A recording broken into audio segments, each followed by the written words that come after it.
4 मार्च 2026 ला निर्गमित झालेले परिपत्रक आहे. शिक्षण विभाग प्राथमिक जिल्हा परिषद कोल्हापूर यांनी काढलेले जो परिपत्रक आहे त्याचा विषय असा आहे बघा, जनगणना काळात शिक्षकांनी मुख्यालय न सोडण्याबाबत संदर्भ क्रमांक देखील दिलेला आहे. महाराष्ट्र शासन राजपत्र वर्ष 12 अंक ह्या जो संदर्भ क्रमांक दिलेला आहे.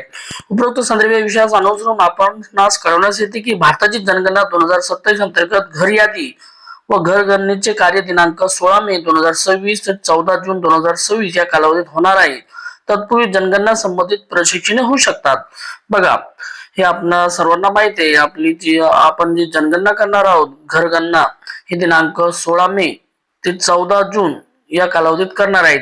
त्यामुळे सध्याचे काम संपेपर्यंत मोठी सुट्टी असली तरी आपल्या अधीनस्थ शिक्षक व शिक्षकेतर कर्मचारी यांनी परवानगीशिवाय मुख्यालय सोडण्यास आपल्या सर्व परवानगी देण्यात येऊ नये.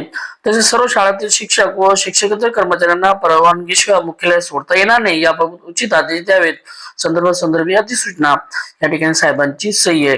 हे जरी कोल्हापूरचं परिपत्रक असलं तरी हे जरी परिपत्रक कोल्हापूरचं असलं तरी ते परिपत्रक आपल्यालाही लागू पडणार आहेच आणि प्रत्येक जिल्हा परिषदेचं असंही पत्र निघणार आहे. आता हे महाराष्ट्र शासन राजपत्र या ठिकाणी दिलेले आहेत.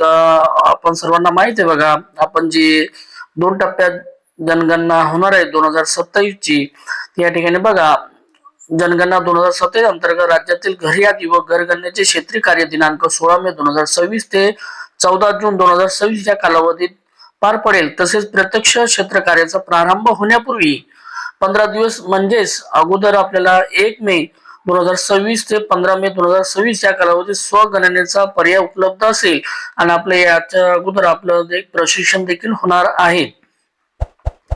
अशाच प्रकारची व्हिडिओ आवडल्यास व्हिडिओ लाईक, शेअर आणि सबस्क्राईब करायला विसरू नका. थँक्यू.